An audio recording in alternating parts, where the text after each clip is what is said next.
Muy bien, pues vamos a dar inicio. Antes de que otra cosa, si alguien más se suma, pues le vamos a dar entrada a la clase. Y si no, bueno, van a poder consultarlo en cuanto subamos al grupo el presente video.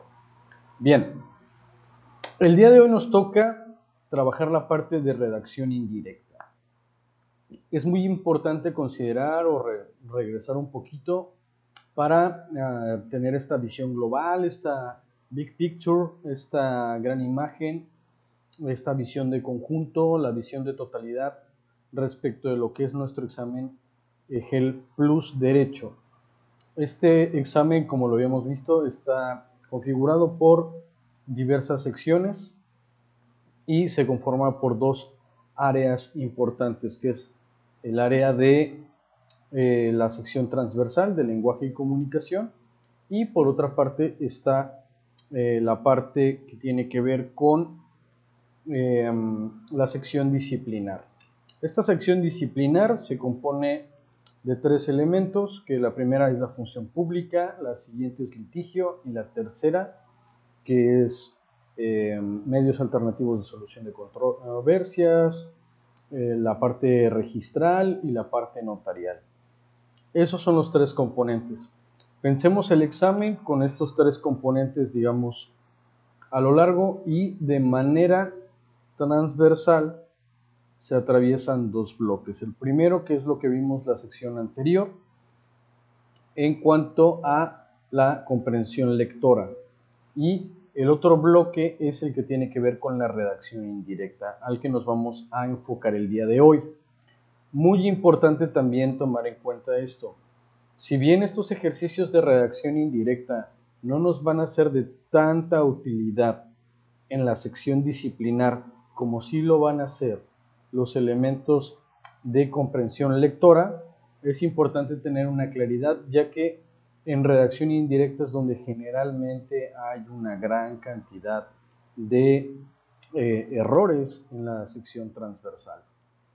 Una vez dicho esto, bueno, vamos a comentar que lo que busca el EGEL Plus en esta área de redacción indirecta tiene que ver con la habilidad para poder seleccionar textos coherentes, cohesionados, que cumplan con las convenciones propias de la lengua a partir de un propósito determinado de comunicación. Ojo, nosotros no vamos a redactar nada, no se va a redactar. Lo que se tiene que hacer en esta sección es únicamente ubicar cuál es la redacción adecuada. Vamos a tener tres posibles respuestas y ubicaremos la redacción más adecuada. Hay cuatro elementos que deben de buscarse en cuanto al propósito de comunicación dentro de los textos, y son que sean textos coherentes, que sean textos cohesionados, que cumplan con las convencionalidades de la lengua y los propósitos, o con un propósito determinado de comunicación. Ojo, ¿qué estamos haciendo aquí al enumerar estos? Estamos retomando los elementos del método de lectura sistemática que habíamos visto en la clase anterior. Si nos damos cuenta, vamos a repasar nuevamente este método porque nos va a servir también para interpretar las leyes, para poder interpretar las propias preguntas, para poder interpretar nuestras propias guías, y eso nos va a dar una fuerza tremenda al momento de prepararnos para el examen. Por redacción indirecta se entiende la habilidad de seleccionar textos coherentes. Entonces, definimos primero textos coherentes. Luego nos dice cohesionados. Entonces también ubicamos qué son los textos cohesionados. Que cumplan con las convencionalidades propias de la lengua. Buscamos qué son las convencionalidades propias de la lengua a partir de un propósito determinado de comunicación. Y definimos también cuál es el propósito determinado de comunicación. Entonces, una vez que hemos seleccionado las partes más determinantes dentro de un párrafo, o como tal, digamos, lo hemos dividido en las partes que lo integran para poderlo estudiar, analizamos una a una todas estas partes. Por textos coherentes nos referimos a los que tienen una relación o unión lógica con otros textos o ideas. Aplicando las preguntas o aplicándolo a las preguntas del examen, entenderemos que la coherencia debe ubicarse en las ideas y palabras que conforman las oraciones y párrafos. Así pues se aplicará en el sentido de lo que se pretende decir. Coherente, vamos a estar viendo ahora unos ejercicios más adelante, pero tiene que ver que haya una sintonía entre lo que se está intentando plantear en el propio texto con la manera de cómo está escrito. Si tenemos un sujeto particular y tenemos un adjetivo que está en plural, pues hay una disonancia, ¿no? No hay sintonía como tal. Ahora, si es al contrario, tenemos una cuestión plural y tenemos un adjetivo, ¿no?, de manera singular, pues no hay una coherencia en ambas partes. O lo vamos a ver más adelante, pero es muy importante también entre los elementos de definición de masculino o femenino, o el tiempo pasado, tiempo presente o tiempo futuro, los tiempos verbales. Esto es en cuanto a la coherencia. En cuanto a la cohesión, debemos considerar la unión correcta y lógica de las palabras y oraciones. Será de vital importancia considerar los tiempos verbales, lo que estaba mencionando, presente, pasado y futuro, los sustantivos masculino y femenino, también en esta parte, y las formas de plural y singular. Pero en esta cohesión, lo que nosotros tenemos que ver es que haya, aparte de esta coherencia lógica en lo que se está intentando transmitir, también que se pueda entender el mensaje conforme está escrito. Es decir, no solamente que esté bien escrito conforme al propósito del mensaje, sino además que sea coherente, que esté cohesionado en el sentido de que haya una unión lógica entre ambas partes. ¿De qué manera tiene que ser esta unión lógica? Si estamos planteando estas disonancias, ahora vamos a ver ejemplos concretos, vamos a encontrar varios choques. Siguiente, convencionalidades propias de la lengua. Nos referimos a las formas usuales en las que se considera aceptado socialmente o por la academia, ¿no?, o en los géneros textuales, el uso de expresiones o palabras. Esto básicamente tiene que ver si un texto al cual se está haciendo referencia es formal y si enteramente se está hablando de manera formal en ese texto, como en el caso de una convocatoria, como en el caso también de un artículo de investigación, etc. Entonces tenemos que, o por ejemplo en un protocolo de investigación, esto tenemos que ver que debe de haber una formalidad, incluso en el protocolo de investigación, pues vamos a definirlo, pero además tiene que ser trabajado de una manera no personal. Entonces no puede estarse tuteando, no puede ser escrito en primera persona, y en ese sentido tiene que haber parte de esa convencionalidad. Hay una forma de cómo debe de ser expresado determinado texto. Y por último tenemos el propósito determinado de comunicación. En esto es importante distinguir los géneros textuales, ya que vamos a tener que ubicar cuál es el que realmente está transmitiendo o cumpliendo con ese propósito. Ahora les vamos a dar también una repasada, pero es importante tener esa ubicación de cuáles son los géneros textuales los cuales vamos a abordar al momento de realizar nuestro examen. Es importante entonces distinguir que la redacción se considera indirecta, como lo había dicho en un principio, ya que vamos a tener que ubicar la forma adecuada de cómo debe de estar redactado dentro de 3 opciones. Al igual que en la comprensión lectora, en la redacción directa no se va a solicitar que se definan conceptos gramaticales, no se va a tener que plantear el porqué de las reglas ortográficas. No es el objetivo de esta sección. Únicamente tenemos que demostrar que sabemos cómo debe de estar escrito determinado tipo de texto y cómo conjugar adecuadamente también las palabras y además cómo escribir las mismas. Si bien van a ver muy bien. Si bien vamos a tener una serie de palabras determinadas en la parte de redacción indirecta, es importante considerar que además pueden transmitir distintos objetivos o distintos mensajes, que podrían variar también con un acento o el cambio de una letra. Por eso es importante tener o rescatar lo que hemos aprendido pues a lo largo de toda nuestra formación académica. Tampoco someternos a demasiado estrés y no dedicarle tiempo de más al estudio de esta sección transversal de lenguaje y comunicación. Es más importante que lo estemos repasando o aprendiendo al momento de que vamos estudiando las demás guías y no perdernos al momento de organizar o de centrar nuestro estudio.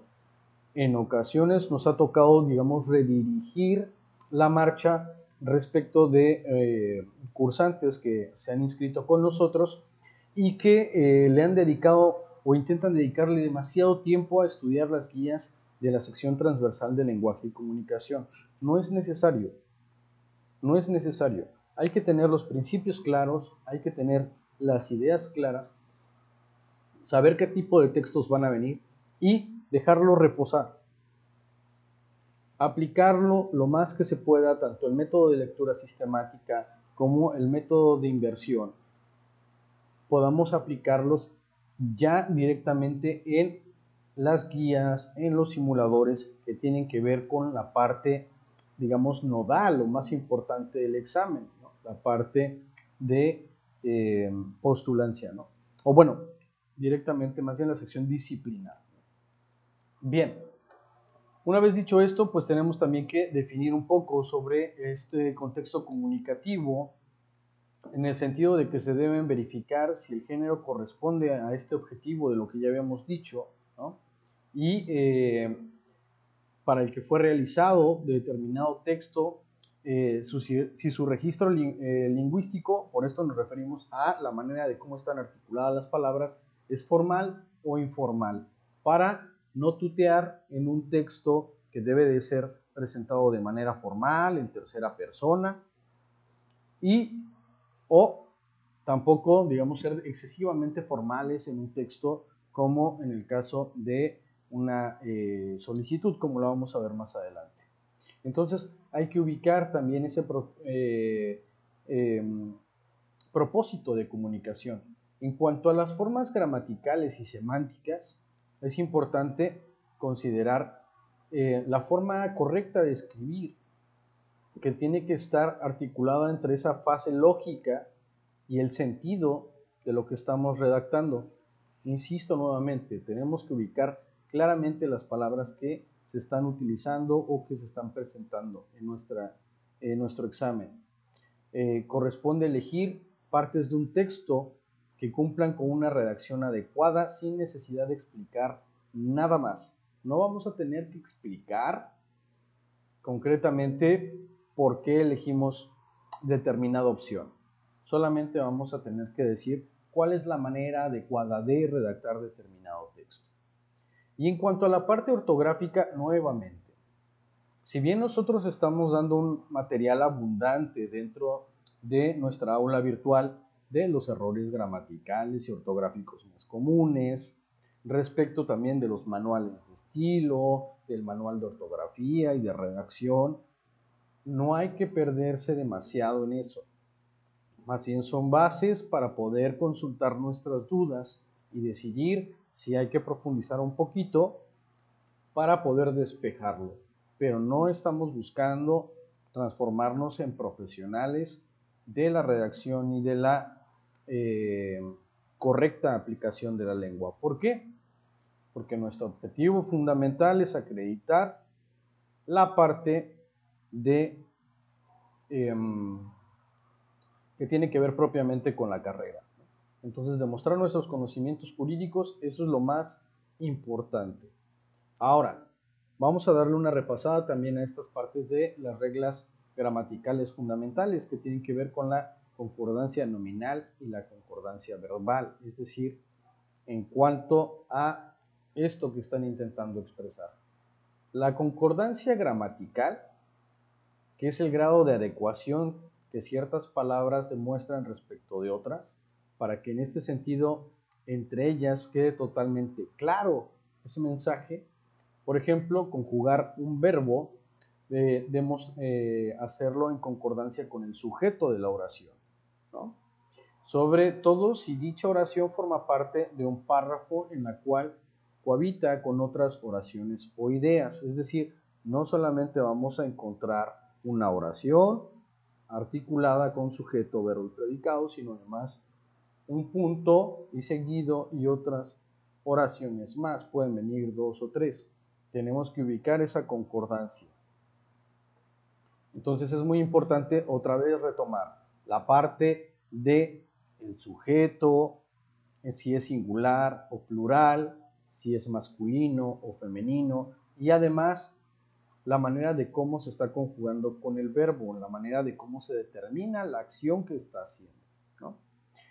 Como, por ejemplo, si decimos los perros corren y lo hacen con rapidez, es una oración concordante, mientras que la perro corren y lo hacen con rapidez es completamente disonante, no tiene sentido, salta abiertamente a la vista.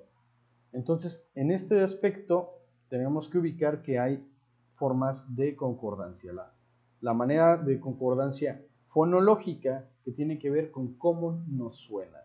Tenemos que representarnos fonéticamente de manera mental, porque mucho ojo cuando hagamos el examen, al momento de estarlo haciendo en la computadora hay un registro de las voces, entonces pues tenemos que mantenernos en silencio, si no puede que nos salte una alerta y que requiera revisión.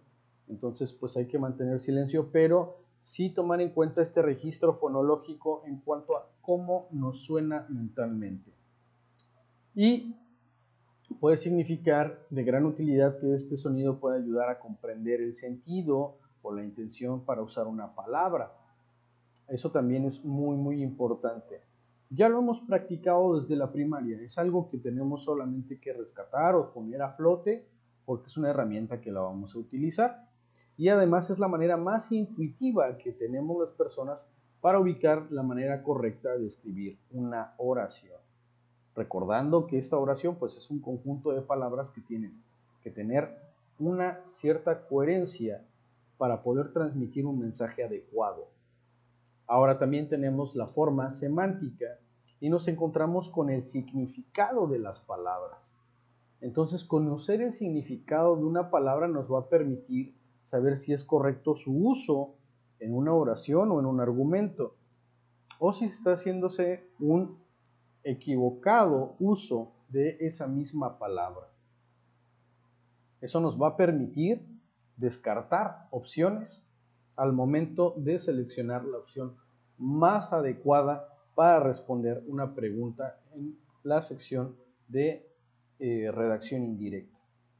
En cuanto a la sintaxis, muy importante es la forma de cómo se combinan estas palabras para formar las frases y las oraciones. Recordando entonces, si una oración es un conjunto de palabras que transmiten una idea, entonces esta idea está articulada de una manera clara o debe de estar articulada de una manera clara. Es por ello que la sintaxis es tan importante. Nos va a permitir generar información de manera más adecuada, estableciendo esa coherencia de la que hablábamos hace un momento y de la que vamos a tener también otros ejemplos un poquito más adelante. Mecanismos que se dan en la cohesión del texto. Es importante, repasando nuevamente, el mecanismo gramatical, el léxico semántico y el textual. Entonces vamos a ver que todo texto que esté bien escrito requiere de estos elementos.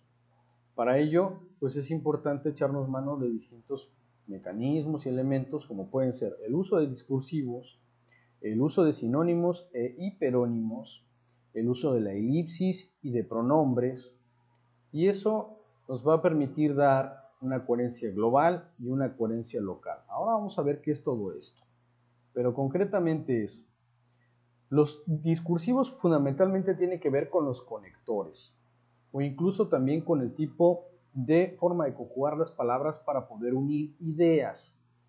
Entonces, cuando nosotros nos vayamos a encontrar frente a frases como sin embargo, por el contrario, además, tiene que ver con la manera de unir cierta información para que no quede disonante.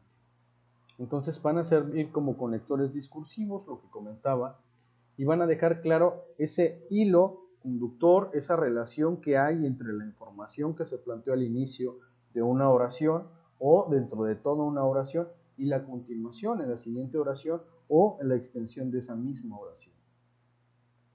El uso de sinónimos y de hiperónimos también es importante, porque eso va a permitir, digamos, ubicar cuál es la manera más adecuada de poder proyectar también una idea.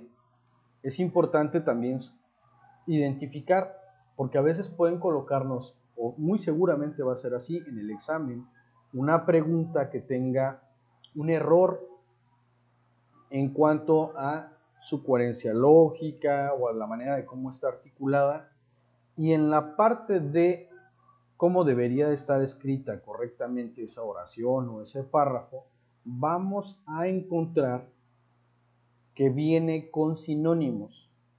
Y entonces en ese caso, pues tenemos que buscar que realmente sean las palabras que reflejen una misma idea, a pesar de que sean palabras diferentes. En cuanto al uso de hiperónimos, nos referimos a que son palabras cuyo significado es una categoría en las que se engloban otras palabras más específicas. Es decir, tiene que ver con, si nosotros decimos, por ejemplo, perro, nos estamos refiriendo a muchos tipos de perros, ¿no? Puede ser un caniche, salchicha, pitbull, ¿no? Cualquier otro tipo.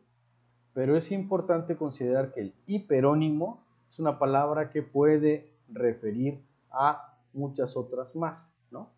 Entonces, vamos a irnos generando esa claridad para poder proyectar nuestro conocimiento al momento de seleccionar la forma adecuada de cómo debe estar elaborado un texto. En cuanto al uso de la elipsis y los pronombres, esto tiene que ver con recursos literarios también que son muy importantes. Esto permite omitir partes de la oración para no tener que ser reiterativos al momento de escribirlo, o bien también emplear ciertas palabras que sustituyen otro conjunto de palabras más completo, ¿no? O más complejo. En el primer caso, en el caso de la elipsis, se suprimen elementos considerados obvios, innecesarios o tácitos, como ocurre a menudo cuando utilizamos yo en alguna oración. Entonces, en lugar de decir yo tengo hambre, solamente colocamos tengo hambre. No requiere de la aparición del sujeto, es decir, de la palabra yo, él o tú, para poder expresar esta cuestión de tengo o tiene hambre, ¿no? Entonces, la conjugación verbal lo deja claro, es decir, en esta cuestión de cómo está articulado.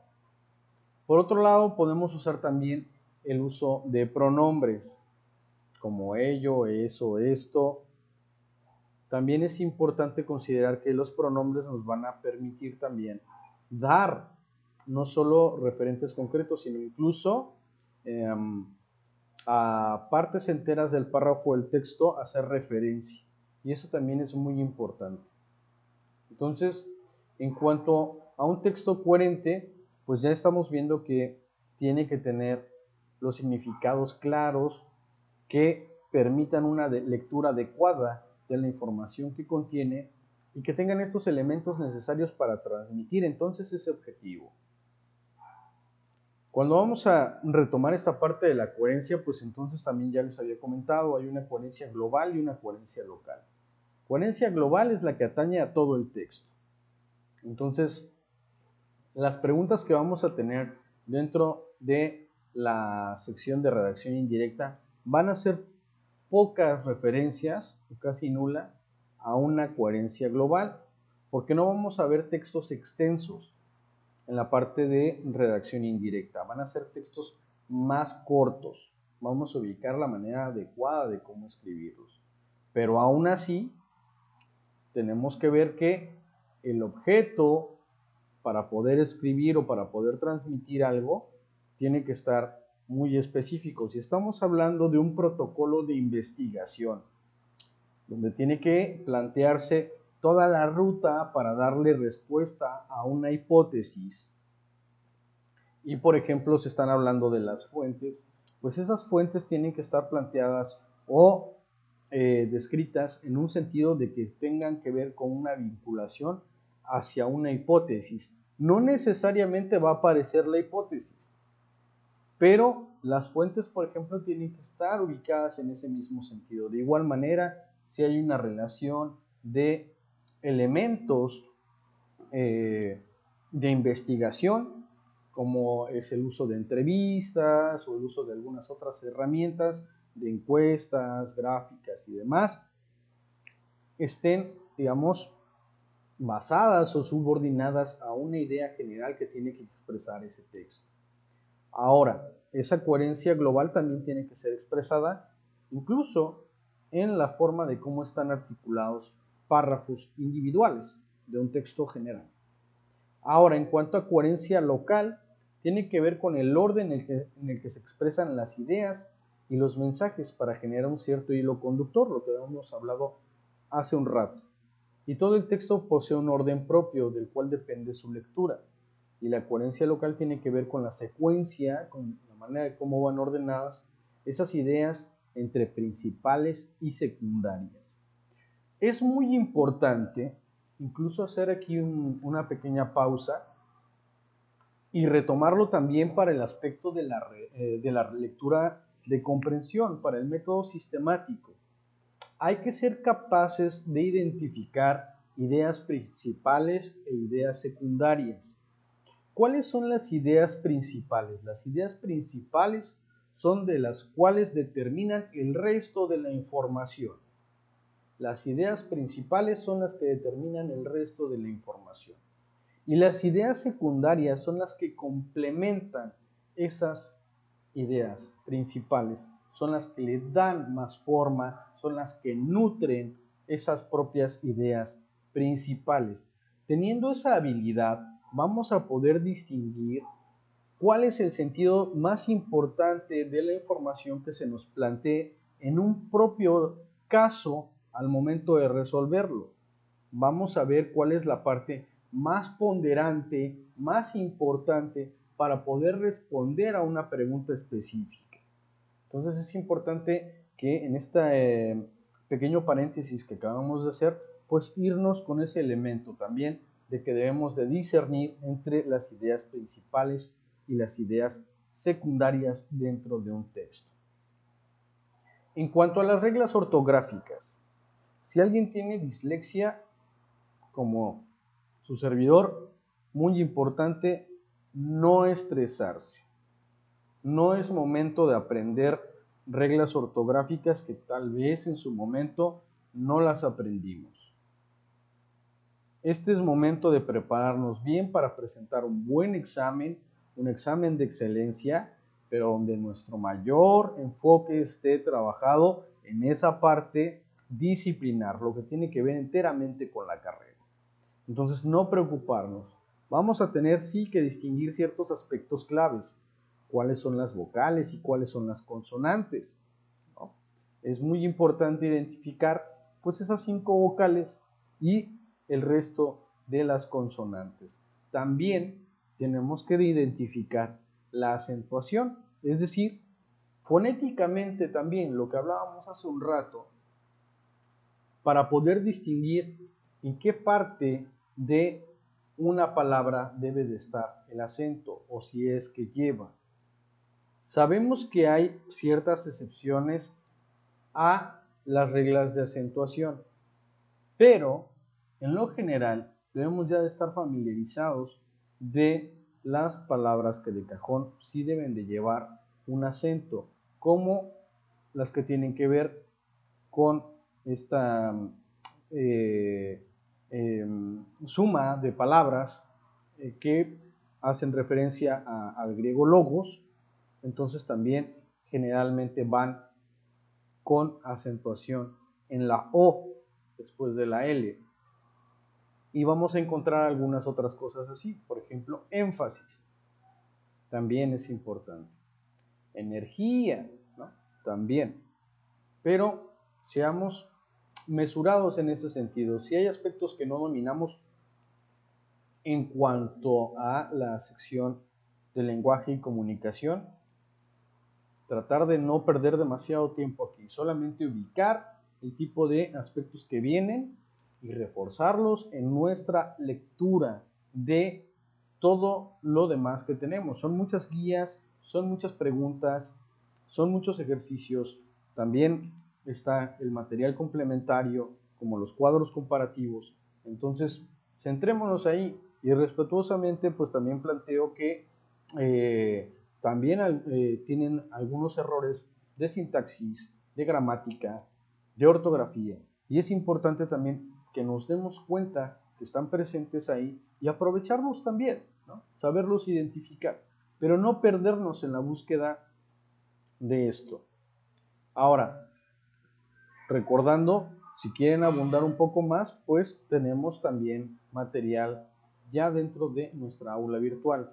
En cuanto a los signos de puntuación, pues básicamente identificar el propósito que tiene una coma, identificar el propósito que tiene un punto y coma, identificar el propósito de un punto y seguido, el del punto y aparte o un punto final. Los dos puntos, los puntos suspensivos, los signos de interrogación, signos de admiración, el guión menor, el guión corto, el guión mayor o largo, el paréntesis, las comillas, los corchetes, la diéresis. No van a venir todos estos. Tenemos que tener nada más una idea de para qué sirve. Y eso va a ser muy importante, pero no tenemos que desvivirnos en esto. En cuanto con el guión menor, por ejemplo, tiene que ver con una enumeración, que es generalmente donde se generan muchas dudas al respecto. Y cuando tenemos con el guión largo o mayor, nosotros vamos a ver que es generalmente cuando se utiliza dentro de la escritura de un diálogo, cuando se está transcribiendo un diálogo. Entonces, este guión mayor o largo da una entrada para un diálogo.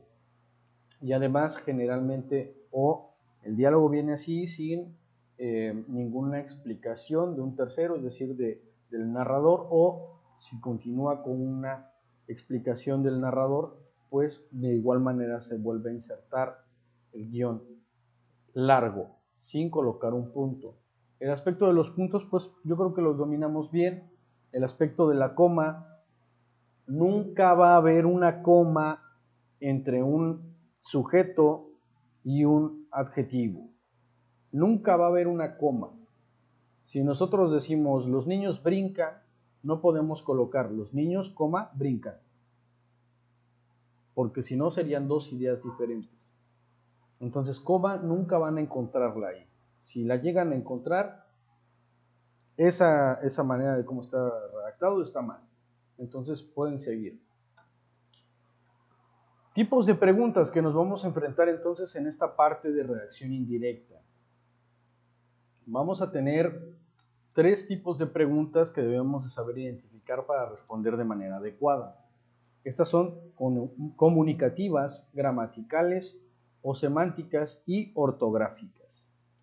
Las comunicativas buscan que se ubique el sentido o la forma correcta de escribir o presentar el texto.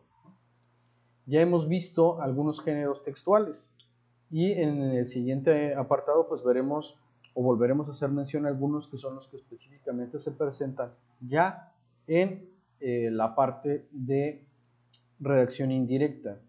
Vamos a ver un ejemplo y de igual manera vamos a aplicar nuestro método de lectura sistemática para poder ejercitarlo, seguirlo practicando, recordando que este método tenemos que tener una habilidad tan desarrollada que en 15 segundos lo podamos aplicar de manera intuitiva.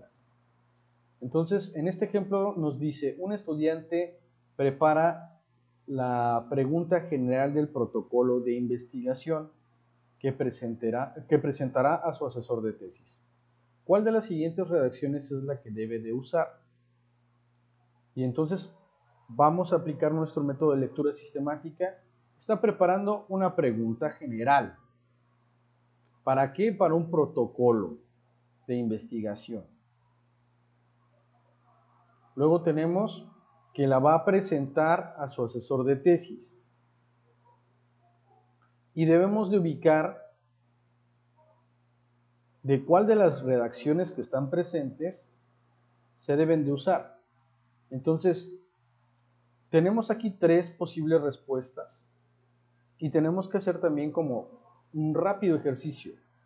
Si estamos hablando de una pregunta general, tiene que ver sobre el tema que vamos a investigar en este protocolo. Y además, ya es una presentación de carácter formal.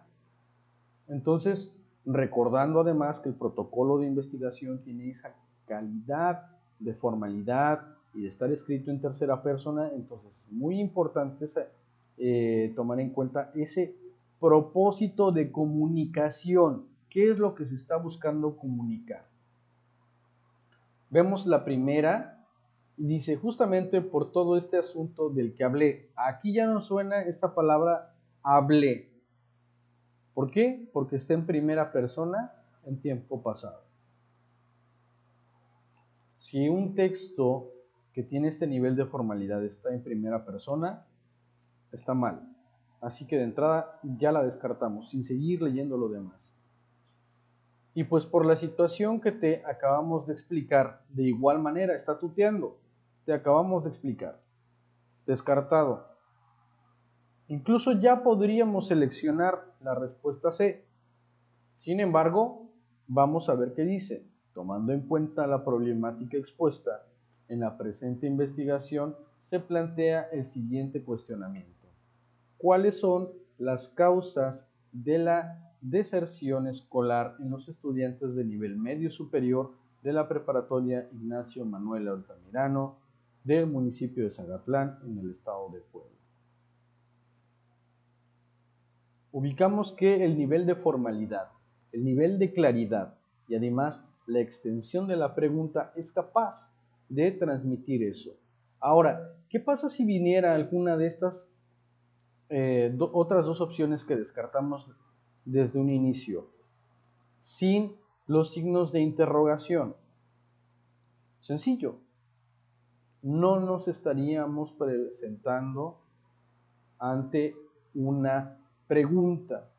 Entonces también sería razón para descartar esa posible opción. ¿Por qué?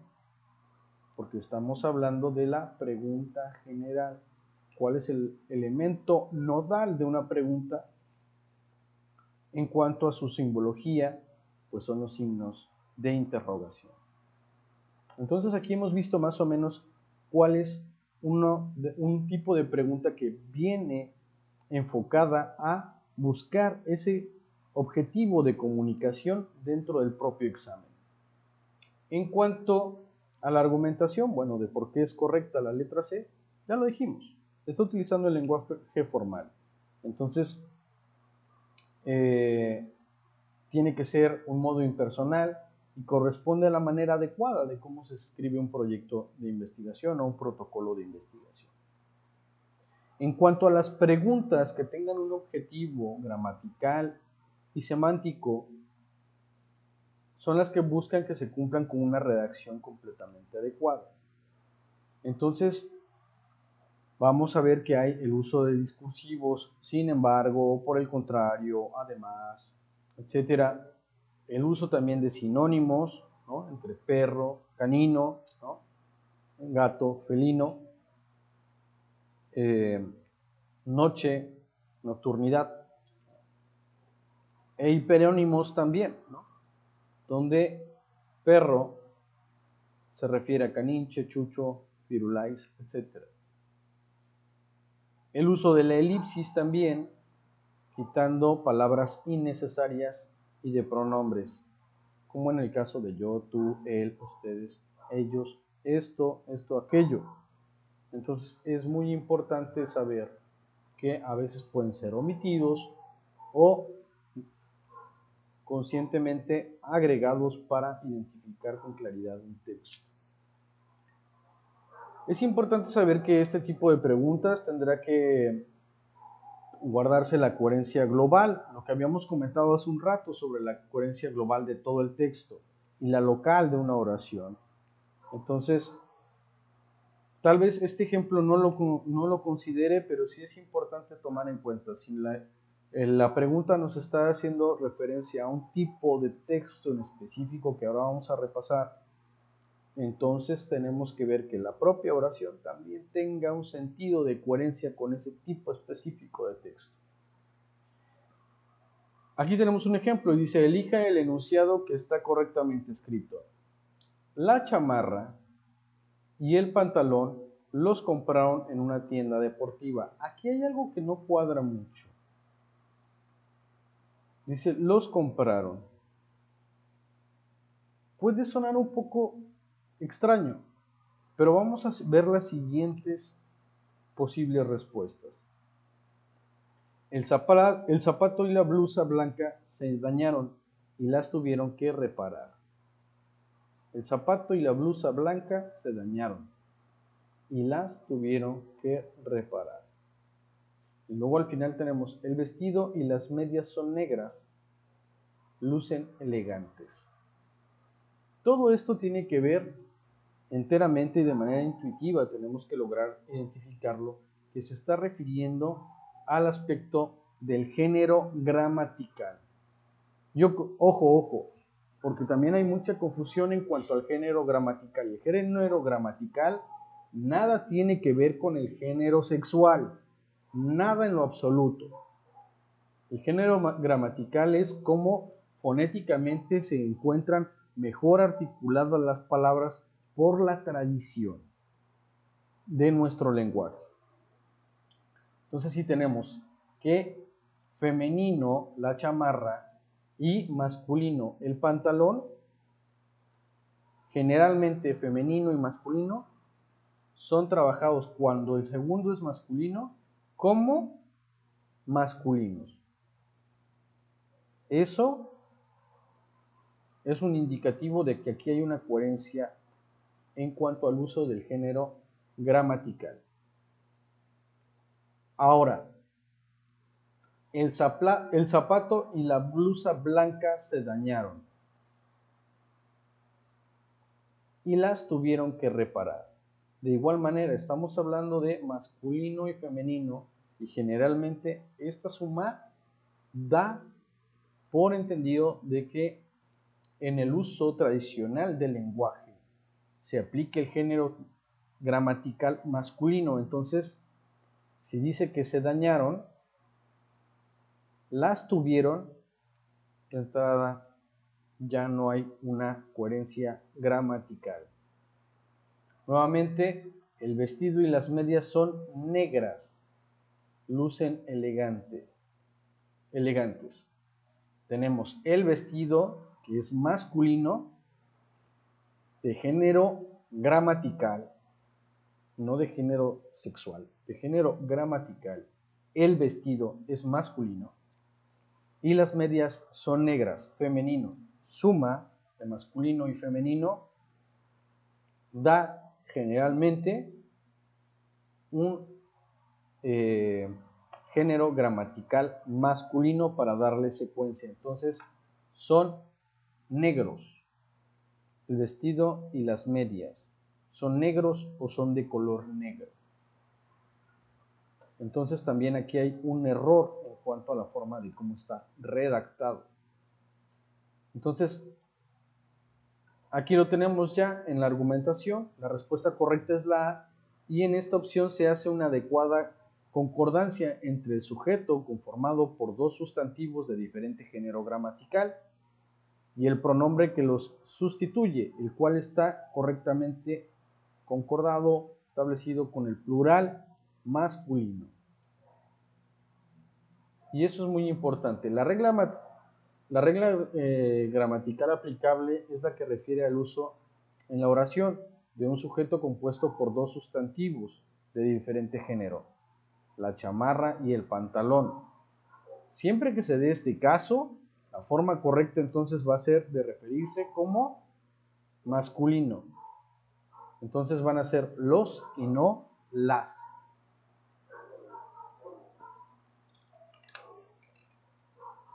Puede verse que no se cumple la regla en los otros dos casos que ya habíamos visto, ¿no? Perdón por ser tan reiterativo, pero lo tenemos que dejar muy claro. El zapato y la blusa.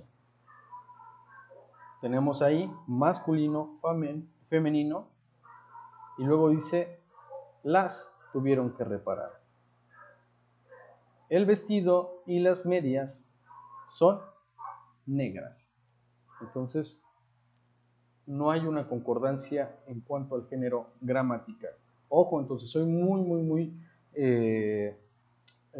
persistente en esto porque además cuando se aplica el examen simulador de diagnóstico generalmente es una de las preguntas donde más se falla en la parte final.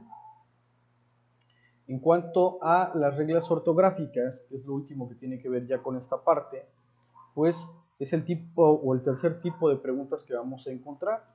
Y nos va a preguntar, muy generalmente nos va a preguntar cuál es la forma adecuada de cómo debe estar escrita una oración. Entonces, muy importante también porque generalmente vienen este tipo de preguntas.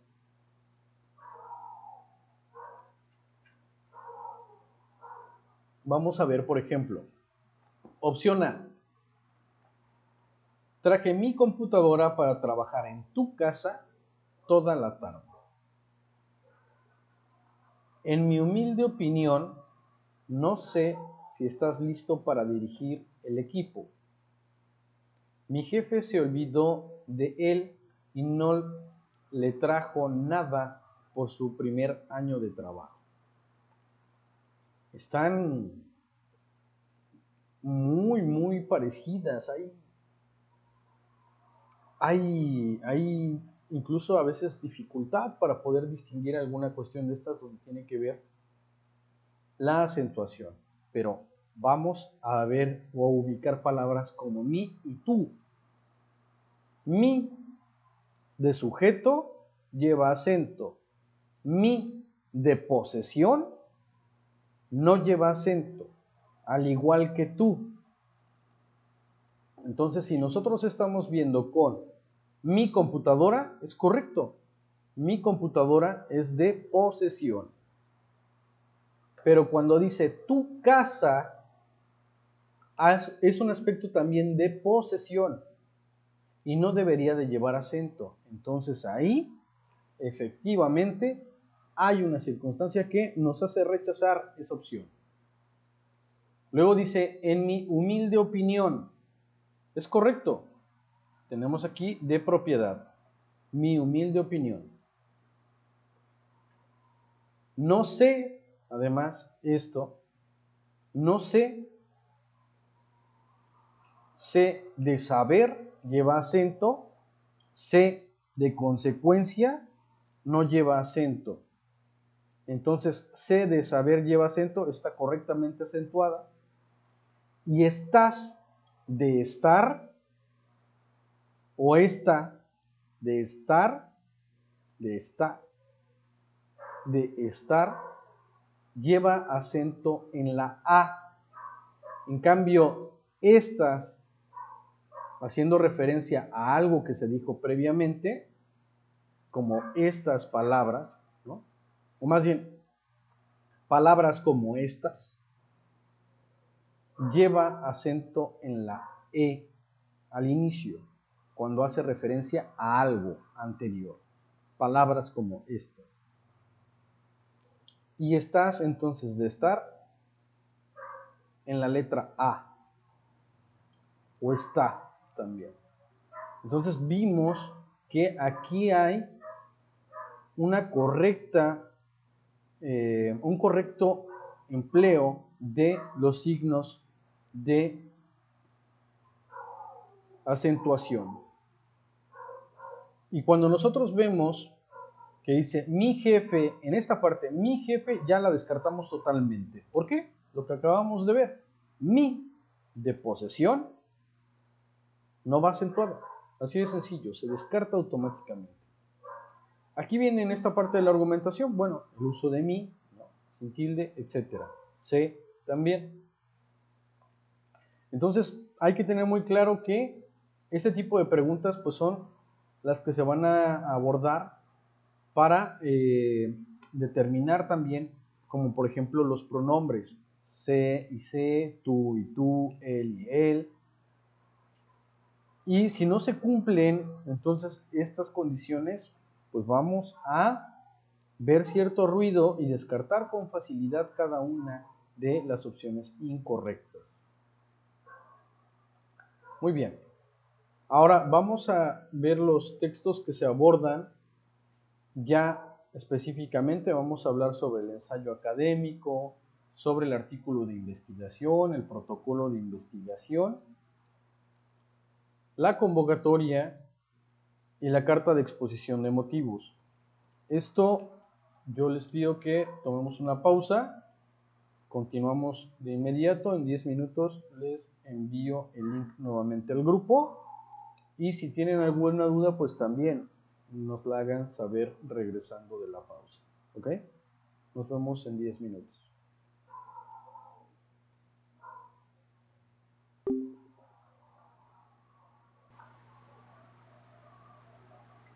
Bien, y ahora vamos a abordar los textos que vienen ya propiamente en esta sección de redacción indirecta. Mucho ojo, nosotros vamos a tratar de ubicar cuáles son las características de estos textos, cómo deben de estar redactados. No nos vamos a centrar ahora en la información que presentan los propios textos, no van a ser tan extensos como en la parte de comprensión lectora, van a ser más específicos y tenemos que centrarnos justamente en eso, en el propósito de comunicación de cada uno de estos textos. Entonces, el primero de ellos es el ensayo académico, y tenemos que ubicar que este tipo de texto es uno a través del cual el autor presenta un punto de vista u opinión personal sobre algún tema, lo analiza y lo defiende a través de sus argumentos basados en diversas fuentes. El lenguaje, y esto es muy importante, con el que se escribe debe ser formal y propio de la materia que se estudia. Hay algunos que vienen, por ejemplo, un poco en los exámenes anteriores del Ceneval, han venido un poco relacionados, por ejemplo, con la ciencia médica. Entonces, el lenguaje que es más adecuado, pues es el propio de la ciencia médica. Y aún así, el lenguaje, pues es un poco personal, es decir, da un punto de vista muy específico, pero mantiene esta parte de formalidad en cuanto al uso de las fuentes, en cuanto a la seriedad de lo que se está planteando. Dicho análisis debe realizarse vinculando posicionamientos teóricos sobre un tema, problema o fenómeno, o relacionando de dos o más fuentes bibliográficas sobre el mismo tema. La clave está en que después de presentar las posturas de otros autores, el ensayista va a exponer y va a defender su propia versión de ello, a través de enunciados que expresan valoraciones o argumentos que sustentan su postura. Va a criticar fundamentalmente, en el sentido académico, no en el sentido lato. Entonces, lo va a hacer a través de fuentes específicas y va a estar presentado de esa manera. Debemos de considerar los aspectos importantes del ensayo. Se escribe como si el lector no conociera las fuentes bibliográficas. Se demuestra que conoce el tema, el problema o el fenómeno que está estudiando. Se formula de manera clara y precisa el punto de vista o la tesis que se está planteando. Los argumentos deben tener fundamentos adecuados. Y además, el ensayo tiene un componente subjetivo. Se debe de argumentar de manera razonada. Es decir, si bien hay una crítica, esta crítica debe de tener sustento. Y en este sentido, pues, las características o la estructura del propio ensayo académico tiene que tener una introducción, un desarrollo, una conclusión y una bibliografía. Ya en este punto de nuestra carrera, pues debemos de saber perfectamente qué es cada una de estas partes. Introducción va a estar desarrollando la entrada a la temática del propio ensayo. En cuanto al desarrollo, se van a presentar las distintas posturas que habrán de ser confrontadas, cuestionadas o deberán de ser sustento para la última parte, que es la conclusión.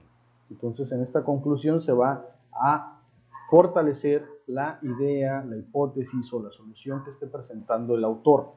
Y la bibliografía, pues son los elementos. No va a venir el texto completo del ensayo académico, van a venir fragmentos y probablemente venga alguno de estos espacios. Entonces, esto que hablábamos de la cohesión global y de la cohesión específica también tiene que estar sustentada en si estamos en la parte de introducción, si estamos en la parte de desarrollo, si estamos en la parte de conclusión.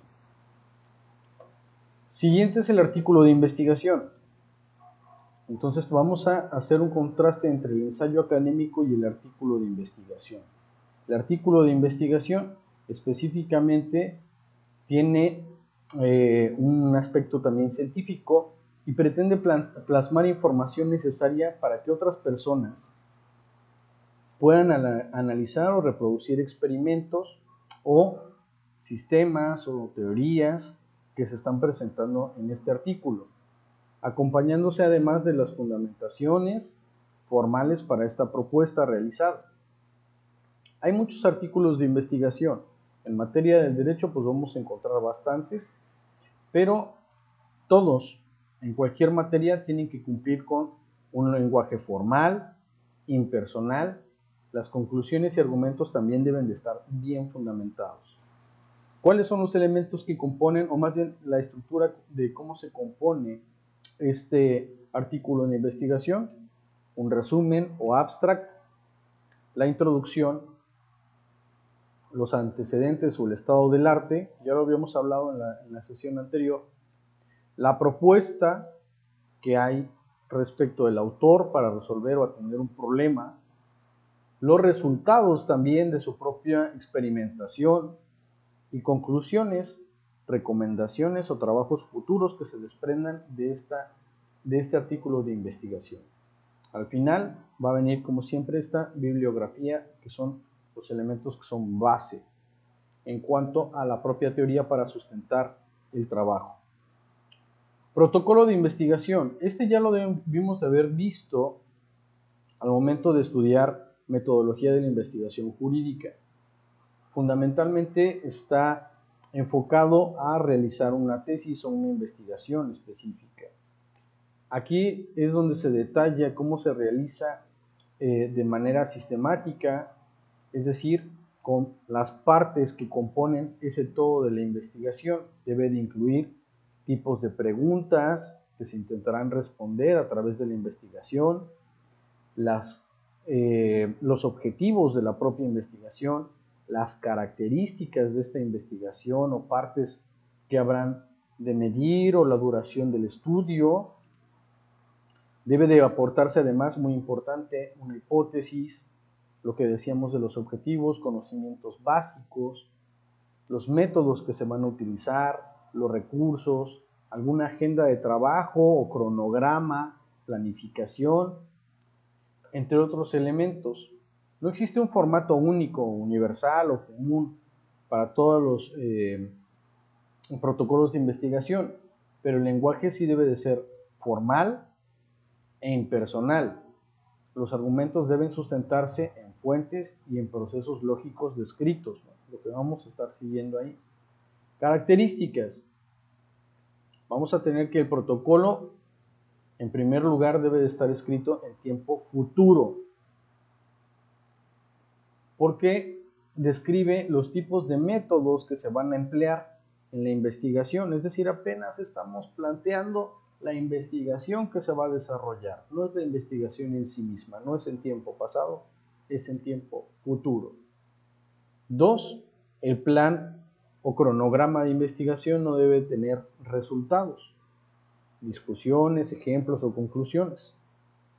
Estas técnicas se presentarán más adelante en el informe final del trabajo científico, pero no específicamente en el plan. Apenas estamos diciendo los pasos que vamos a dar.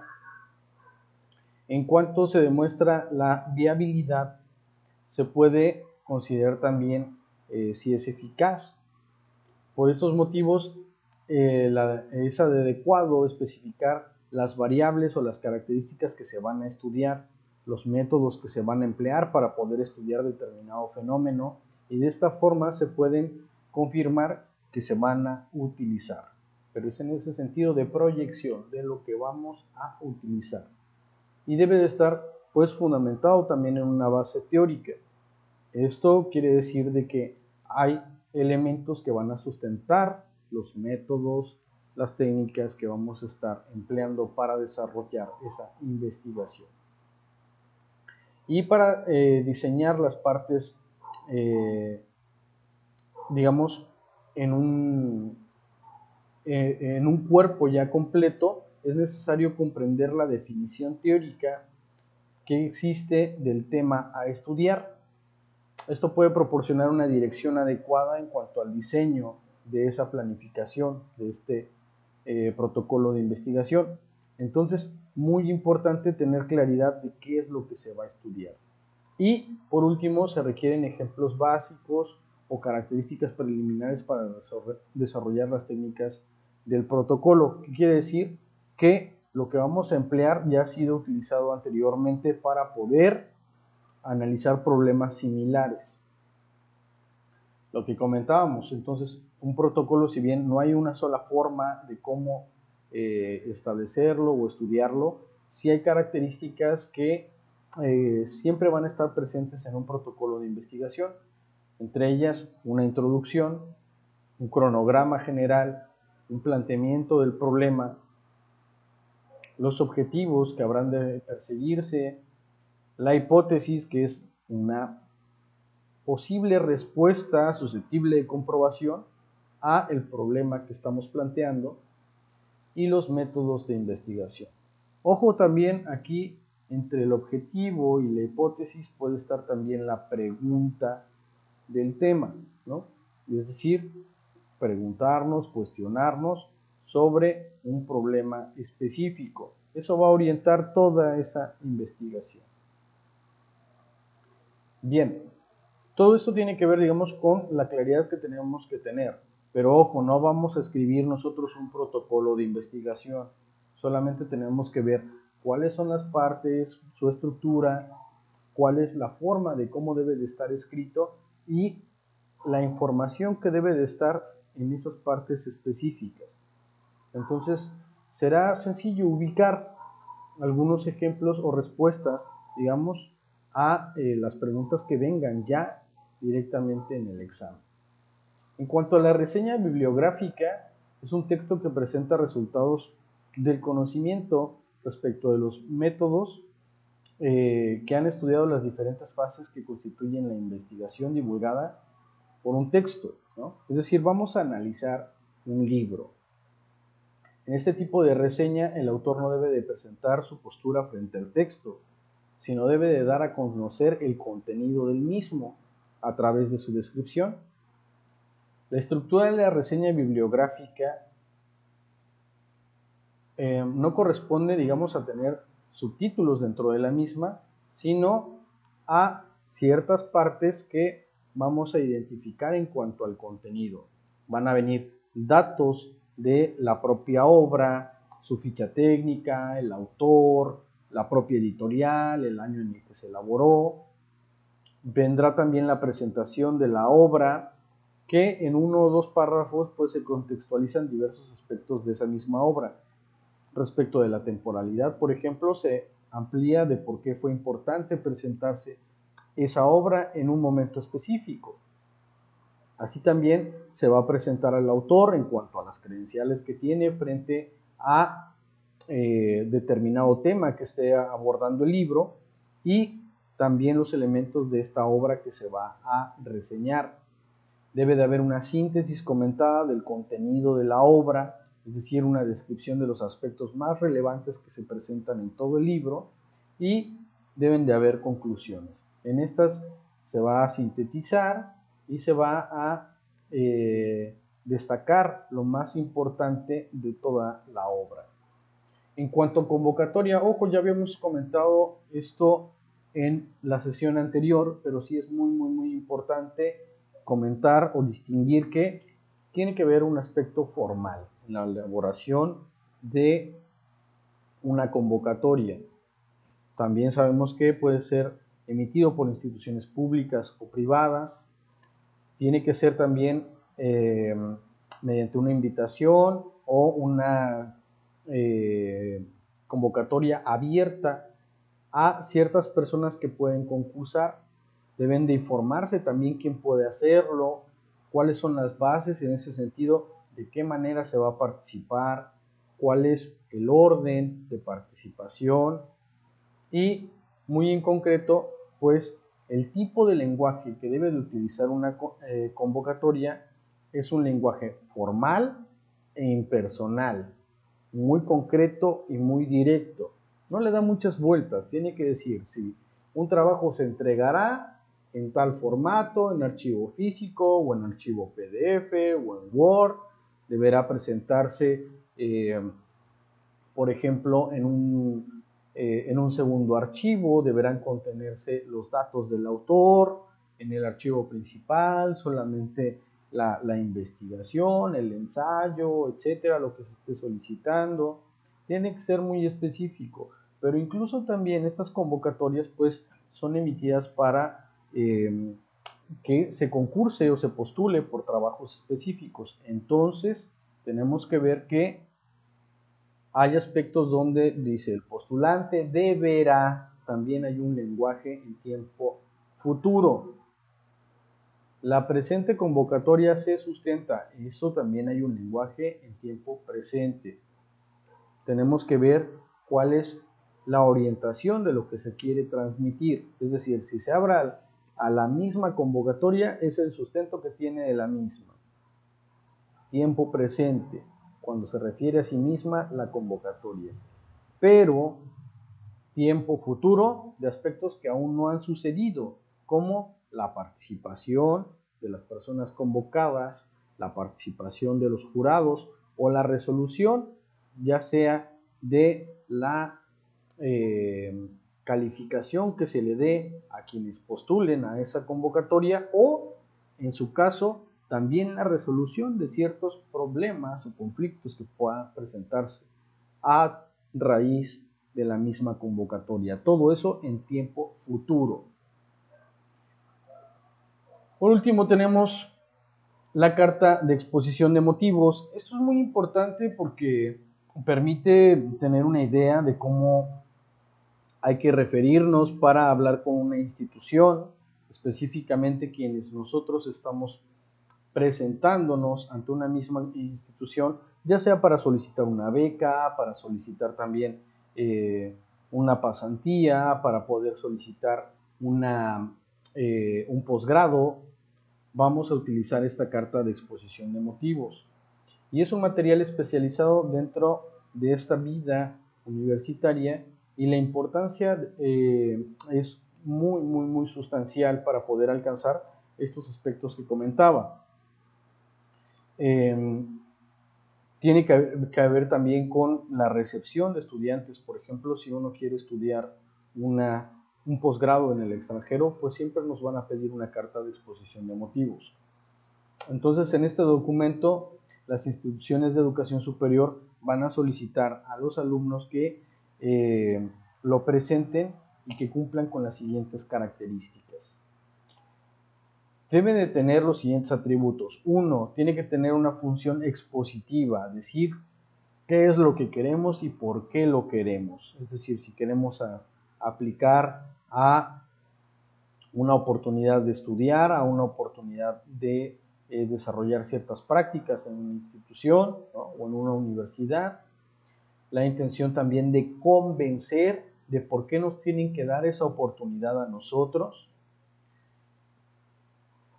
Por ello, tiene que ser de carácter personal, no tuteando en un sentido informal. Hay cierta formalidad, pero tiene que ser en un carácter personal. Así tenemos que hacer referencia a mí, a yo, en el sentido de he realizado ciertas cosas, he terminado la licenciatura, he hecho esto.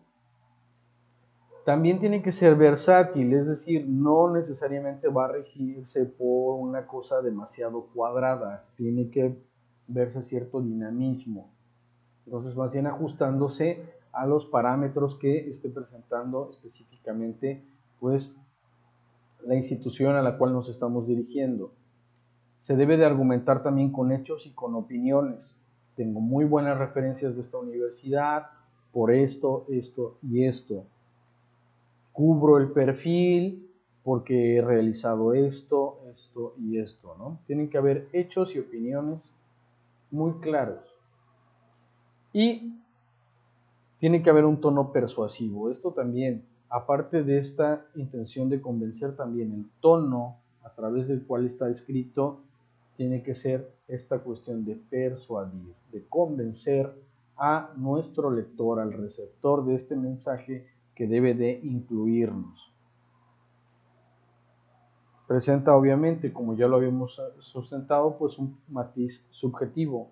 Yo creo que debo de formar parte de esta institución, entonces yo escribo por qué creo que debo de formar parte.